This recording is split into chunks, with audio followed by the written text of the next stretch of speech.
Perdí mi trabajo, mi novia me abandonó y me humilló, pero ahora que conseguí uno mejor, vuelve arrepentida. Desde que tengo memoria, mi vida ha sido una constante búsqueda de estabilidad económica. Nací en un hogar muy humilde del estado de Ohio, en Estados Unidos. Mi padre, William, era mecánico en un taller pequeño, y mi madre, Susan, limpiaba casas para ayudar con los gastos. Nunca nos faltó un plato en la mesa, pero había días en los que llegábamos al límite de nuestras posibilidades. Desde niño, presencié cómo mis padres se esforzaban día tras día, soportando largas jornadas de trabajo y un sinfín de preocupaciones, con tal de que a mí no me faltara lo mínimo. Recuerdo que, incluso cuando las cosas iban mal y debíamos racionar la comida durante la semana, ellos intentaban mantener una sonrisa para que yo no me sintiera culpable ni preocupado. Aún así, crecí con la certeza de que necesitaba hacer algo extraordinario para cambiar la situación familiar. Fue ese deseo el que, desde muy pequeño, me impulsó a buscar cualquier oportunidad para ahorrar o ganar dinero extra. Cuando cumplí 10 años, mi padre me explicó que los lujos de la vida, como las vacaciones exóticas o las casas con amplios jardines, no eran para gente como nosotros, al menos no en ese momento. Su intención no era desanimarme, sino preparar mi mente para entender que todo logro económico real requería disciplina y trabajo duro. No podía darme grandes regalos en mi cumpleaños, pero siempre encontraba la forma de obsequiarme un detalle útil, como un libro o algún objeto que me motivara a seguir aprendiendo. Mi madre, por su parte, me repetía que la clave para salir adelante era la educación, y me incitaba a esforzarme en la escuela para conseguir becas y así aspirar a una vida diferente. Su idea era que, si bien no contábamos con una cuenta bancaria abultada, podía desarrollar mi intelecto y destrezas para triunfar más adelante. Durante mis años de escuela, fui un alumno bastante aplicado. Al principio, sentía una enorme vergüenza por usar ropa de segunda mano o por no poder costear los mismos materiales escolares que mis compañeros. Con el paso del tiempo, sin embargo, comprendí que esa situación me hacía más fuerte y me invitaba a buscar soluciones ingeniosas. Aprovechaba cada libro que me prestaban, pasaba horas en la biblioteca pública y me presentaba a cualquier concurso académico que ofreciera un premio, por modesto que fuera. Ese afán de superación me permitió ganar cierta reputación entre mis profesores, quienes notaban mi determinación. Al ver mi dedicación, muchos de ellos se ofrecieron a ayudarme, dándome tutorías extra o incluso llevándome a ferias de ciencia y olimpiadas de matemáticas. Al llegar a la adolescencia, mis padres apenas podían cubrir los gastos básicos. Así que, a los 15, decidí que era hora de buscar un empleo de medio tiempo. Comencé limpiando vidrios en una gasolinera cercana y luego pasé a entregar periódicos de madrugada. Fue una época agotadora, porque debía levantarme antes del amanecer para repartir los periódicos y, tras la escuela, dedicar unas horas a mi otro trabajo. Aún así, mi empeño dio frutos. A los 17 años, obtuve un pequeño ahorro que me sirvió para comprar una computadora usada. Ese artefacto, que para muchos sería algo trivial, se convirtió en mi ventana al mundo. Gracias a Internet y a diversos programas de estudios en línea, pude fortalecer mis habilidades en matemáticas, programación y redacción de ensayos académicos, áreas que consideraba vitales para mi futuro. En el último año de secundaria, mi promedio era uno de los más altos. Eso me abrió las puertas a varias becas. Recuerdo el día en que recibí la carta de aceptación de una prestigiosa universidad en Massachusetts con una beca casi completa. Fue uno de los momentos más felices de mi vida, me di cuenta de que todo el sacrificio había valido la pena. Mis padres lloraron de la emoción, y aunque sabían que no podrían costear la parte no cubierta por la beca, me animaron a buscar trabajos de medio tiempo en el campus para complementar los gastos. Yo estaba decidido. No me importaba si debía trabajar los fines de semana o en vacaciones, siempre y cuando pudiera formarme en una institución de renombre y así, con el tiempo, ayudarles a ellos de la misma manera que me habían ayudado durante toda mi vida. En esa universidad prestigiosa, mi mundo dio un vuelco total. El campus era inmenso, repleto de edificios de arquitectura imponente, laboratorios modernos y espacios de estudio que funcionaban las 24 horas. En mi primer semestre, me sentía intimidado por la presencia de hijos de familias adineradas, acostumbrados a un nivel de vida que me resultaba ajeno. Sin embargo, pronto descubrí que mi disciplina y mi capacidad para resolver problemas académicos me permitían estar a la altura de cualquier reto. Fue en una clase de literatura avanzada donde conocí a Jennifer, la chica que más tarde se convertiría en mi novia. Ella venía de una familia adinerada de Connecticut, y lo que más me llamó la atención fue que, pese a su evidente experiencia de lujos y comodidades, mostraba un interés genuino en la gente que la rodeaba. No tardamos en hacernos amigos, compartiendo charlas sobre libros, música y nuestras aspiraciones profesionales. Con el tiempo, nuestra amistad se transformó en algo más íntimo. Pasábamos tardes enteras estudiando en la biblioteca, riendo por anécdotas de la vida universitaria y contándonos secretos de nuestra infancia. Jennifer solía comentarme que admiraba mi perseverancia y el modo en que me sobreponía a las dificultades económicas. A mí me fascinaba su seguridad en sí misma y la serenidad con la que abordaba los desafíos. Cuando nos hicimos pareja, sentí que, por fin, había encontrado a alguien que me comprendía y apreciaba mis esfuerzos. Lo que no anticipé fue que su estilo de vida, lleno de lujos, fiestas y viajes espontáneos con amigos, podría eventualmente chocar con mi necesidad de ahorrar cada centavo. Pero en aquel momento, todo parecía fluir sin problemas, y yo estaba demasiado ilusionado con la idea de un futuro brillante como para cuestionar esas diferencias. Mi plan era graduarme con las mejores notas posibles para competir por los programas de reclutamiento que ofrecían las grandes corporaciones. Jennifer también tenía sus aspiraciones, deseaba trabajar en el mundo de las relaciones públicas y, gracias a los contactos de su familia, no tendría problemas para lograrlo. Cuando estaba a punto de terminar mi penúltimo semestre, recibí la noticia de que uno de mis profesores, el profesor Anderson, me recomendaba para una pasantía en una importante empresa de tecnología. Me emocioné tanto que sentí que el corazón me iba a estallar. Esa experiencia no solo me permitiría solventar mis últimos gastos de la universidad, sino que podría abrirme las puertas a un empleo fijo después de graduarme. Las cosas avanzaron a un ritmo vertiginoso. Me gradué con honores, mis padres viajaron para acompañarme a la ceremonia, y Jennifer estuvo a mi lado, orgullosa. Después de la graduación, me confirmaron en la empresa donde había realizado la pasantía, con un sueldo que superaba todas mis expectativas. Recibí llamadas de felicitación de familiares y amigos, e incluso gente con la que no hablaba desde la secundaria reapareció para felicitarme y, de paso, ver si era cierto que ahora ganaba tanto dinero como decían los rumores. Viví un periodo de euforia. Me mudé a un departamento más cómodo, con un alquiler alto, pero que consideraba manejable con mi nuevo salario. Jennifer y yo no éramos oficialmente compañeros de piso, pero ella pasaba tanto tiempo en mi departamento que teníamos nuestras rutinas compartidas. Cocinar juntos, aunque con frecuencia pedíamos comida a domicilio de restaurantes caros, escoger muebles modernos que encajaran con nuestro estilo, y comprar ropa de marca aprovechando las constantes ofertas de la ciudad. Al principio, todo marchó con fluidez en mi nuevo trabajo. Mis superiores estaban impresionados con mis habilidades analíticas y me asignaron tareas de cada vez mayor relevancia. Empecé a ganar reputación por mi capacidad para identificar errores de cálculo y por mi disposición a quedarme horas extra, asegurándome de que cada detalle estuviera perfecto.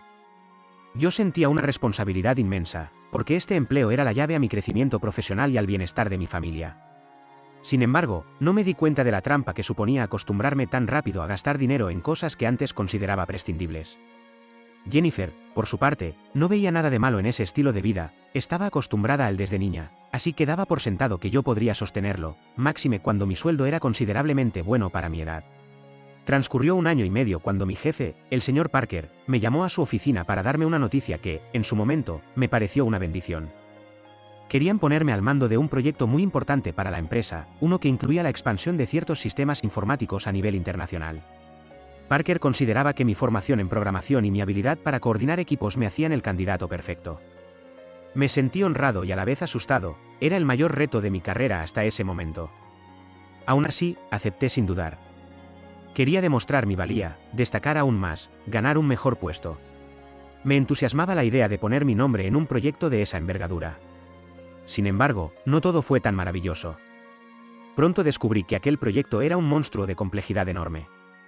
Tenía que coordinar a varios equipos en distintas sedes del país y, además, colaborar con personal externo en otros países que apenas hablaban inglés de manera rudimentaria. El flujo de información era confuso, las fechas de entrega eran irreales, y mi jefe exigía resultados rápidos, sin contemplar que yo era relativamente novato en la gestión de proyectos tan grandes. Comencé a sufrir una presión abrumadora. Apenas dormía, y cuando estaba en casa con Jennifer, me sentía tan estresado que apenas podía sostener una conversación normal con ella. Aún así, invertí todas mis energías en sacar adelante ese encargo. Pensaba que, si lograba concretarlo con éxito, mi futuro en la empresa sería brillante. Las semanas se convirtieron en meses de desgaste físico y mental. Al final, el proyecto no avanzó al ritmo esperado. Hubo errores de planificación, fallas técnicas que nadie previó y una evidente falta de coordinación que, en parte, era mi responsabilidad. Me costaba aceptar que la situación se estuviera yendo por el desagüe, pero las cifras eran contundentes, el proyecto estaba retrasado, superaba el presupuesto inicial, y para colmo, se habían detectado incidencias graves en la infraestructura de los sistemas. Mi jefe, que al principio me animaba diciendo que yo sería la estrella de la compañía, se transformó gradualmente en un crítico mordaz que no dudaba en increparme en cada reunión. Sus regaños eran duros y muchas veces en público, lo que minaba todavía más mi confianza. Una tarde, después de una reunión especialmente tensa, me llamaron a recursos humanos. Temía que fuera para reubicarme o, en el peor de los casos, ponerme un ultimátum. Fue incluso más grave, me informaron de que la empresa había decidido prescindir de mis servicios. Intentaron justificarlo diciendo que el proyecto había sido un riesgo compartido, pero que mi inexperiencia había contribuido al fracaso, y ahora la compañía no podía permitirse seguir con un empleado que no cumplió las expectativas. Sentí que el mundo se me derrumbaba.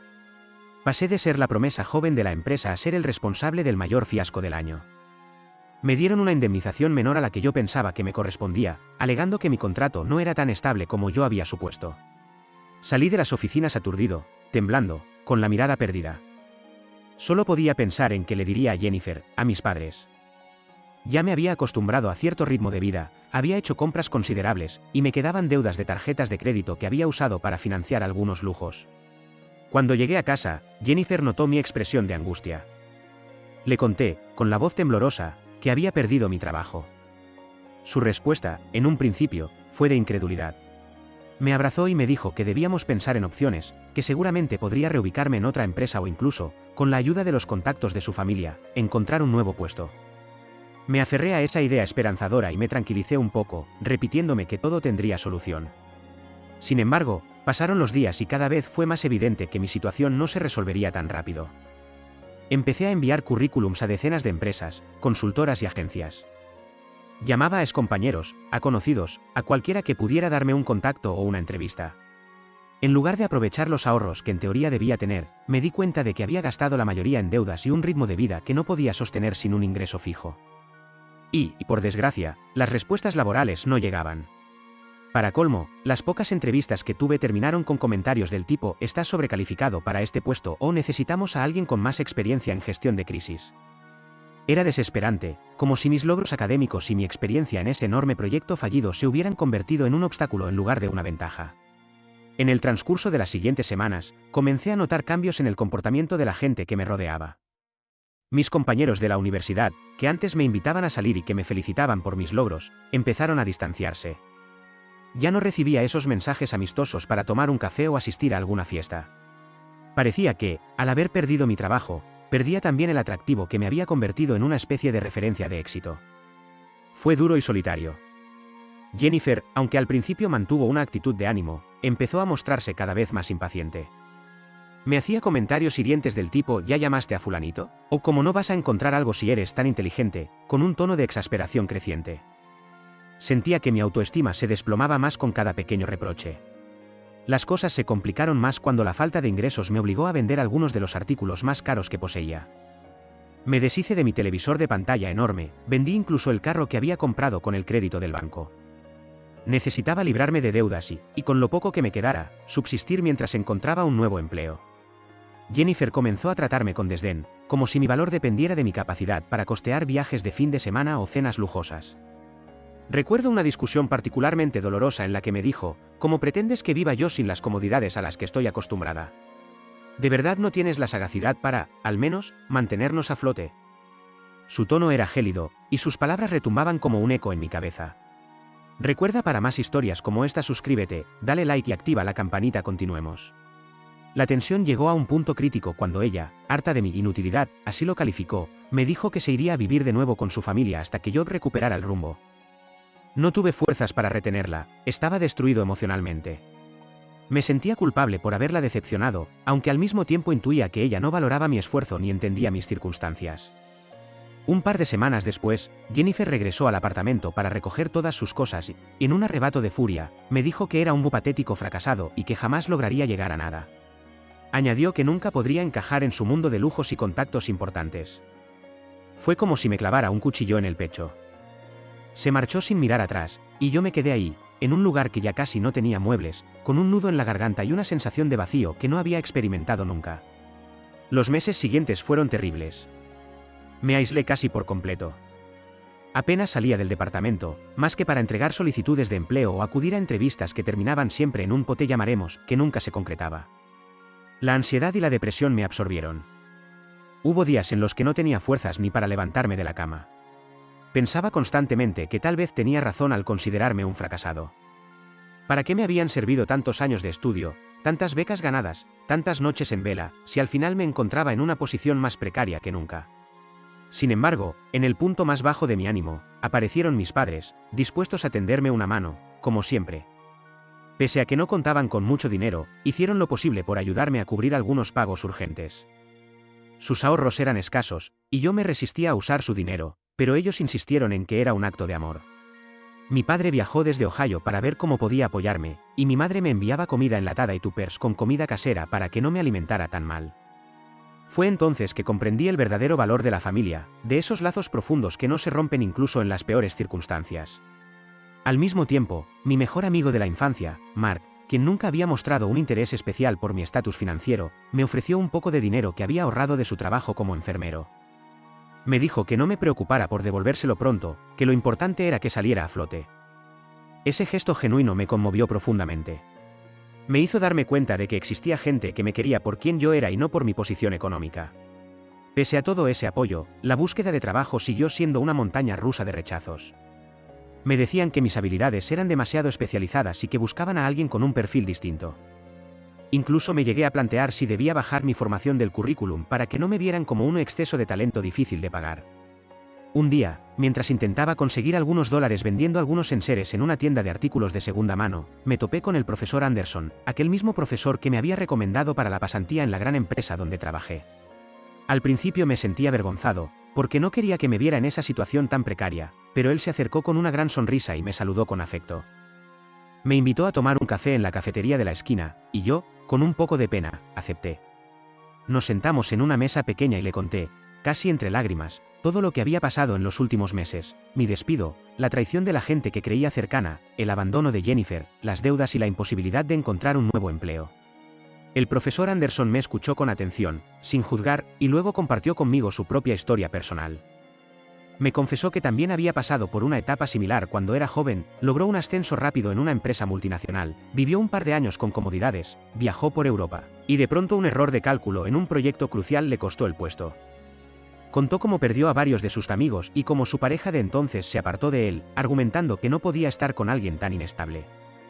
Cuando tocó fondo, descubrió quiénes eran las personas que en verdad lo amaban. Y gracias a esa crisis, terminó reevaluando su vida y encontrando la fortaleza para seguir adelante. Con el tiempo, logró un puesto aún mejor y terminó como profesor universitario, inspirando a estudiantes como yo. Me quedé impresionado. Nunca imaginé que el profesor Anderson, un hombre al que siempre vi tan erudito y estable, hubiera pasado por algo tan parecido a lo mío. Y sus palabras me devolvieron una chispa de esperanza.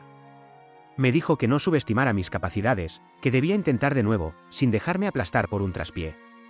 Me invitó a que, el lunes siguiente, fuera a su oficina en la empresa donde él ahora colaboraba como asesor externo. No me dio muchos detalles, solo adelantó que quizá habría un proyecto interesante para mí. Me aclaró que no me hiciera ilusiones desmedidas, pero que, si algo había aprendido en sus años de experiencia, era que el talento no se pierde por un fracaso, más bien, se fortalece. Al despedirnos, me sentí por primera vez en mucho tiempo con algo de luz al final del túnel. Ese lunes me presenté en la oficina que el profesor Anderson me indicó. Era un edificio alto, moderno, con ventanales que cubrían toda la fachada. Había un aire corporativo, similar al de mi antigua empresa, pero con un toque más creativo. Me anuncié en recepción, y pocos minutos después, el profesor me recibió y me llevó a una sala de juntas. Allí, para mi sorpresa, me presentó a varias personas, entre ellos un gerente de proyectos llamado Samuel, que lideraba un nuevo departamento centrado en la innovación tecnológica para la ciudad. Al parecer, el gobierno local estaba impulsando iniciativas para modernizar ciertos procesos, y necesitaban un equipo de profesionales que combinaran conocimientos técnicos y habilidades de gestión. El profesor habló muy bien de mí, resaltando mi disciplina, mi formación académica, e incluso mencionando que mi experiencia en un gran proyecto, aunque no hubiera terminado con éxito, me daba la perspectiva necesaria para anticipar problemas y manejarlos con más cautela. Samuel me lanzó algunas preguntas para conocer mi enfoque de trabajo, y yo respondí con la mejor disposición. Sentí un nerviosismo enorme, pero al mismo tiempo notaba que, a diferencia de otras entrevistas, aquí estaban más interesados en saber cómo manejé la adversidad que en juzgarme por el fracaso anterior. Tras un par de horas, Samuel me dijo que necesitaban a alguien con mi perfil para coordinar uno de los proyectos estrella de la iniciativa, la implementación de una red de servicios online para agilizar trámites ciudadanos. El profesor Anderson me dio una palmada en la espalda y dijo que confiaba plenamente en mí. El primer día en ese nuevo empleo fue extraño. Tenía miedo de cometer los mismos errores. Me ponía ansioso con cada decisión que tomaba, temiendo que todo se volviera a derrumbar. Sin embargo, Samuel y el profesor me animaban a creer en mis habilidades. Además, mi familia y mi mejor amigo Mark estaban felices de verme levantando cabeza. Yo, por mi parte, sentía la responsabilidad de no defraudarlos. Trabajé con cautela, escuchando a todos los miembros del equipo, aprendiendo de los tropiezos pasados y buscando una comunicación constante para no cometer los mismos fallos de coordinación. A veces me quedaba tarde en la oficina, pero procuraba no aislarme ni sobrecargarme de tareas como antes. Descubrí la importancia de delegar y de pedir ayuda cuando algo se salía de mi alcance. Con el paso de los meses, el proyecto fue tomando forma. Implementamos el sistema de servicios online en una fase de prueba en varios distritos de la ciudad, y los resultados fueron muy positivos. La gente podía realizar trámites que antes les tomaban horas o días en tan solo unos clics. La prensa local se interesó y comenzó a publicar artículos sobre la iniciativa. Samuel insistía en que cada victoria, por pequeña que fuera, la celebráramos como equipo, para mantener la motivación alta. Yo sonreía tímidamente cuando me acreditaban parte del éxito. Era la primera vez en mucho tiempo que volvía a sentirme útil y valorado. A medida que el proyecto crecía, también crecía mi reputación en la empresa. De repente, mis compañeros dejaban de verme como el novato que había fracasado antes y empezaban a reconocer mi habilidad para manejar situaciones complejas. Se acercaban a mí en busca de consejo y yo me esforzaba por orientarlos. Fue un cambio drástico en comparación con la hostilidad o la indiferencia que sentí al final en mi empleo anterior. La diferencia era que, en este lugar, la cultura corporativa parecía fomentar el aprendizaje y la colaboración en lugar de los reproches. Por supuesto que había momentos tensos, metas difíciles y gente exigente, pero sentía una atmósfera más constructiva. Pasaron varios meses de trabajo intenso, y llegó el día en que el proyecto fue presentado oficialmente ante las autoridades municipales y empresarios de la región. El evento era grande, con cámaras y reporteros cubriendo todo. Yo me encontraba en el escenario, junto al profesor Anderson, Samuel y otros líderes del proyecto. Cuando me dieron la palabra para explicar el impacto social y económico del sistema que habíamos implementado, mis manos temblaban un poco, pero me tragué la ansiedad y hablé desde mi experiencia. Mencioné que lo más importante de este logro era el equipo y la visión compartida de mejorar la vida de la gente. Al terminar, recibí aplausos e incluso algunas felicitaciones de personas influyentes de la ciudad. Días después, Samuel me llamó a su oficina para informarme de una novedad. La empresa planeaba darme un puesto más alto, con un mejor salario y mayor responsabilidad. Querían que supervisara nuevos proyectos que surgirían a raíz del éxito obtenido. También me comentó, con una sonrisa, que había visto un artículo en las noticias locales donde me destacaban como una joven promesa, mencionando mi aparente regreso triunfal al mundo corporativo. Me quedé sin palabras, era justo lo que jamás imaginé que pasaría después de haber perdido todo en mi trabajo anterior. Sentí una mezcla de orgullo y gratitud hacia quienes confiaron en mí cuando yo mismo dudaba de mis capacidades. A la par de este nuevo ascenso, empecé a recibir mensajes y llamadas de antiguos conocidos, incluyendo a algunos compañeros de la universidad que me habían ignorado en los últimos meses. De repente, se acordaban de invitarme a reuniones, me decían que admiraban mi perseverancia y que siempre supieron que llegaría lejos. También recibí un par de llamadas de amigos que me habían dado la espalda y, sorprendentemente, una notificación en mi teléfono con un mensaje de Jennifer. Decía algo así como, «Hola, James. He estado pensando mucho en ti. Quería felicitarte por tus logros, ¿podemos hablar?». Me quedé mirando la pantalla con el corazón encogido de rabia y dolor mezclados. Recordé todas las palabras hirientes que me lanzó cuando estaba hundido. Mi primer impulso fue ignorarla, pero la curiosidad me superó. Dejé el mensaje en visto, sin responder de inmediato. En lugar de dejarme llevar por la rabia, opté por enfocarme en seguir trabajando y, sobre todo, en mi familia y en mi amigo Mark, quienes habían estado conmigo en el momento más crítico. Ahora que contaba con ingresos más estables, me propuse ayudar a mis padres de una forma más sustancial. Les prometí que les compraría una casa modesta en un barrio tranquilo para que pudieran envejecer sin preocupaciones. Mi padre se resistía, diciendo que no quería que gastara mi dinero, pero yo le expliqué que lo hacía con gusto, como una forma de agradecer los sacrificios que hicieron por mí cuando no tenía nada. Mi madre lloró de emoción cuando firmé los primeros papeles y le mostré la propiedad que había encontrado. Asimismo, decidí apoyar un proyecto que Mark tenía en mente desde hacía años. Quería emprender un pequeño negocio de suministros médicos, algo que combinara su conocimiento en enfermería con las necesidades de las clínicas y hospitales locales. Me propuso la idea y me entusiasmó. Pensé que sería una gran oportunidad de diversificar mis ingresos y, al mismo tiempo, ayudar a un amigo leal. Le inyecté parte de mis ahorros y lo asesoré en la planificación financiera, usando lo que había aprendido en la universidad y en mis trabajos. Ver la ilusión en su rostro cuando avanzamos con los primeros trámites me dio una satisfacción que ni el sueldo más alto podría darme. Mientras mi vida retomaba un cauce próspero y equilibrado, seguía recibiendo mensajes insistentes de Jennifer. A veces eran largos, con un tono entre arrepentido y nostálgico, y otras veces eran breves, pidiéndome que no la olvidara. Me decía que fue un error dejarme, que había estado presionada por su familia y que, en el fondo, siempre me había amado. Confieso que cada uno de esos mensajes me producía una mezcla de enojo y tristeza. Recordaba cómo me humilló, cómo me llamó patético, cómo nunca se interesó por mi bienestar más allá del dinero que podía generar. Pero al mismo tiempo, se removían los buenos momentos que alguna vez compartimos. Con el paso de los días, comprendí que no tenía sentido odiarla, el resentimiento solo me ataba a un pasado doloroso. Un mes después de que fui ascendido, sucedió un encuentro que no tenía previsto. Fui a una cafetería que solía frecuentar con Jennifer en los días universitarios. Me gustaba la tranquilidad del lugar y el aroma a canela que se percibía en el aire. Justo cuando estaba ordenando un café y revisando mi celular, escuché una voz a mis espaldas. Era ella, parada, mirándome con ojos llorosos. Me dijo que había pasado por allí esperando encontrarme. Al principio, quise salir huyendo, pero opté por sentarme en una mesa y dejar que hablara, al menos para cerrar ese capítulo de una vez por todas. Jennifer empezó con un torrente de disculpas. Me contó que, tras marcharse de mi apartamento, había reflexionado sobre cómo se dejó llevar por las apariencias y por su miedo a perder el estilo de vida que tenía desde niña.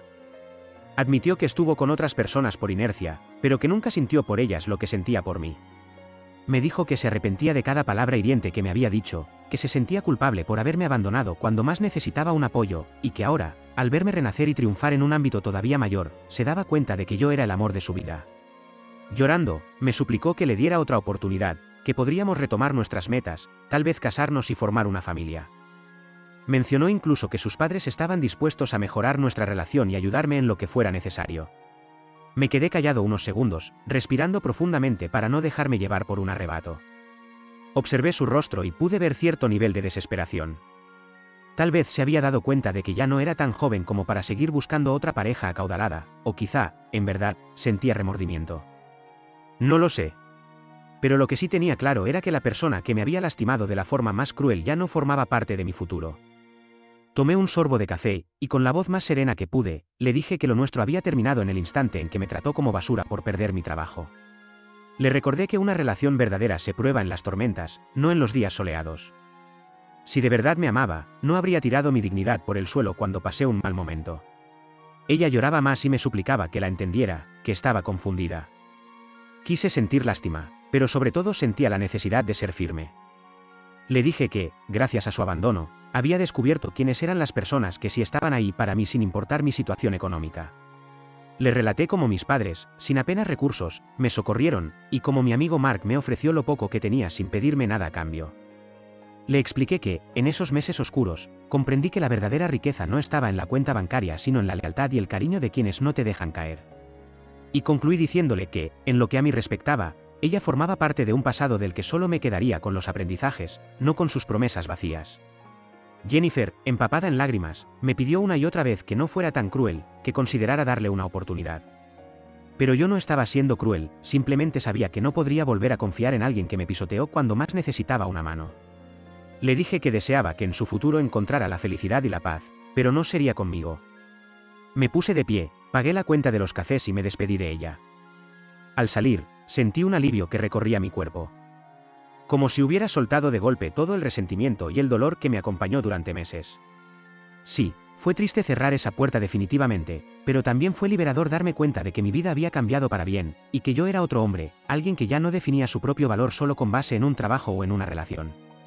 Desde ese encuentro, me dediqué a consolidar mi carrera y, sobre todo, mi propio bienestar. Me enfoqué en vivir de manera más modesta, sin dejarme llevar por los impulsos consumistas que antes me cegaban. Empecé a ahorrar de verdad y a invertir con cautela, tratando de evitar la arrogancia de pensar que el éxito dura para siempre.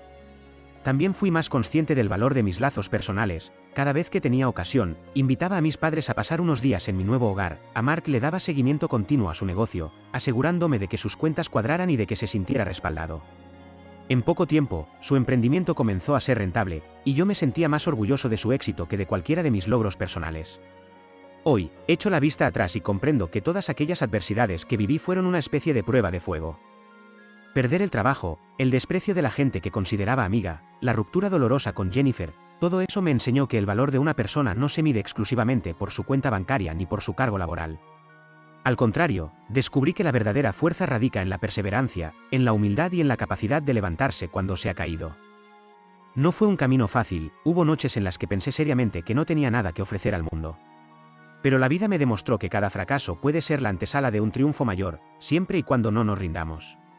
Mis padres, que ahora viven en la casa que pude comprarles, siguen siendo un pilar importante en mi vida. Mi padre, orgulloso aunque poco expresivo, me dice de vez en cuando que debo mantener los pies en la tierra, que recuerde mis orígenes humildes. Mi madre, con su inquebrantable fe, agradece a quien sea que considere responsable de que su hijo esté bien. Mark y yo estamos planeando expandir su negocio a otras zonas del país. Y en cuanto al profesor Anderson, sigue siendo mi mentor y amigo, nos reunimos cada cierto tiempo para discutir ideas e intercambiar perspectivas. Le debo gran parte de mi resurgir profesional, y más que nada, le agradezco haber creído en mí cuando ni yo mismo lo hacía. A veces me pregunto qué habría pasado si hubiera conservado mi primer empleo sin tropiezos. Quizás seguiría viviendo una vida enfocada en el lujo superficial, rodeado de amistades basadas en el interés y con una pareja que me valoraba por la billetera, no por mi esencia. Hoy entiendo que tocar fondo fue el sacudón que necesitaba para replantearme mis prioridades y, sobre todo, para entender que la lealtad y el amor genuino no se compran. Me siento pleno, lo más importante, en paz conmigo mismo. No sé qué me deparará el futuro, pero ahora afronto los desafíos con la confianza de que, sea cual sea el resultado, seré capaz de aprender y seguir adelante. La gente que alguna vez me ignoró o me trató con desprecio, hoy me busca. En redes sociales recibo solicitudes de amistad y mensajes de cuánto me alegro por tu éxito, y aunque no soy rencoroso, simplemente elijo no mezclarme de nuevo con quienes demostraron su verdadero rostro en mi peor momento. No es cuestión de venganza, sino de inteligencia emocional. He aprendido que es mejor rodearse de unas pocas personas genuinas que de una multitud interesada. Sé que mis padres, Mark y algunas amistades sinceras que he hecho en mi nueva empresa forman mi verdadera comunidad. Y ese círculo íntimo me basta,